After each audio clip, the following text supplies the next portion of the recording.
Magnesium metal reacts with hydrochloric acid to produce hydrogen gas and dissolved magnesium. We can test the presence of hydrogen gas by placing a lead splint at the mouth of a test tube. If we hear this distinctive squeaky pop, it means that hydrogen has indeed been produced. The unbalanced equation for this reaction looks like this. In another lesson on this channel, we learnt about balancing chemical equations. Can you try balancing this equation yourself? Grab a pencil and a piece of paper, pause the lesson, and resume when you are ready. Because atoms are never created or destroyed during chemical change, only rearranged, the number of atoms for each element on the reactant side must be equal to the number of atoms for each element on the product side.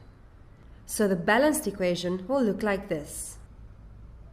As there are 2 chlorine atoms on the product side, there must also be 2 chlorine atoms on the reactant side.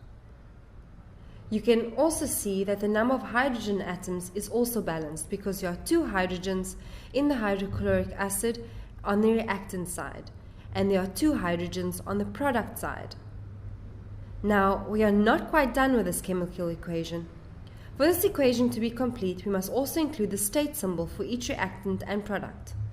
There are 4 possible states, each with their own unique state symbol. Solid, represented by lowercase s. Liquid, represented by lowercase l. Gas, represented by lowercase g. And aqueous, or dissolved in water, represented by lowercase aq.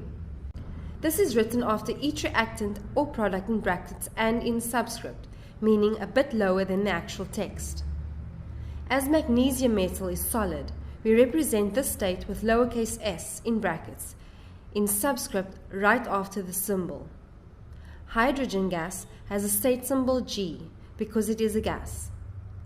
Note that hydrochloric acid is in fact hydrogen chloride dissolved in water, so it has a state symbol AQ, much like dissolved magnesium chloride. Remember that squeaky pop described at the start of the lesson? This is in fact the reaction of hydrogen gas with oxygen in air to produce liquid water that you can observe at the mouth of a reaction vessel. Since we have learnt about state symbols, why not try the following? Write the chemical equation for the above reaction, balance it, and add state symbols for each reactant and product. Pause the lesson and resume when you are ready. Hydrogen gas reacts with oxygen to produce water. As hydrogen and oxygen are a diatomic gas, we must also represent that in the equation. Balancing the equation gives us. Adding the state symbols completes the equation. In summary, state symbols represent each of the reactant and each product in reaction, and must be included in every chemical equation.